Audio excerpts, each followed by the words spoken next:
If you have a question that you'd like to have answered in another service later on, I've collected them all. I continue to go through them all. I have not skipped or thrown any of them away. I'm going to get there. So if you haven't heard yours responded to, well, keep coming every Sunday. And you'll find that your question may be responded to. I hate to say answered, because, lots of these questions are filled with the mystery of God and how God works in the world. And so we seek to understand it. We seek to be guided by God's word and God's Spirit. But no question is fully answered about God. It is one of mystery, and we give thanks for that mystery that we share in. So I thought this was an appropriate one. I've been holding on to it for a very long time because I think the last time it rained was in March. And the question said, did you feel the rain? Did you smell the air? It's more of a poem than a question. Admire the clouds? Did you leave space for creation rather than impose your will upon it? Very poetic words. There were questions in there, but I think it's a statement as well. But I definitely want to respond to it because it is a beautiful question. Because it reminds us that we are part of God's creation, not apart from it. Yes, indeed, we went and hid inside our houses yesterday when it was pouring down rain. We separated ourselves from that amazing event that we get only a few times a year here in San Diego. But we are a part of that creation as well. In Methodist theology, we understand grace is as relational. God's grace is present in all things, including the earth and the living world around us. So to leave space for creation is to make room for God.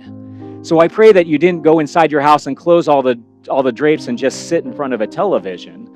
But maybe you went by a window and enjoyed what was happening outside, looked at the beauty of God's creation, watched how the rain was nourishing this dry soil that we have here, being reminded that it nourishes our souls as well.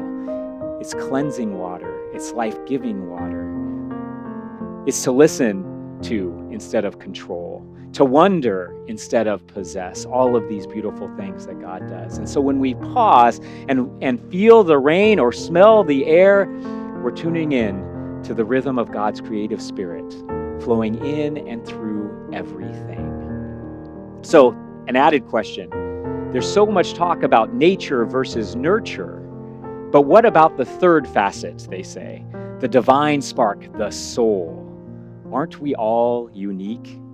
I appreciate that because there's this thought that, well, we are created through the ways that we are taught lessons from our parents or from generations before. And then there's also this natural way that we are created, and those two things make up all that we are.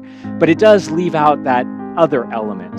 That is God's activity in the creation of each and every one of us. So in our tradition, we believe every person carries the image of God.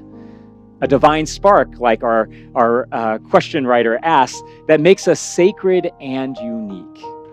Nature and nurture shape our experiences, but it's God's Spirit that breathes life into each and every one of us, making us truly who we are today and who we will become. So John Wesley, who was the founder of the Methodist movement, called this prevenient grace, God's love that is always already present within us, calling us toward goodness and relationship. So we are to each be a part of this wonderful creation, knowing that we are each wonderfully unique, not by accident, but the design of the divine. The soul is where God and creation meet within us. And it is good to be in touch with that soul, especially in this hour of worship, as we are connecting our souls with one another and our souls with God. So may we enjoy all that God is providing us in our creation of our unique personhood in each and every one of us, and the unique gift of God's creation around us, even in the hard rain that comes only a few times a year. I pray that you continue to ask questions, be in a place of wonder, and really wonder about God's presence in your life each and every day. And then share some of those questions so that we can respond and grow together.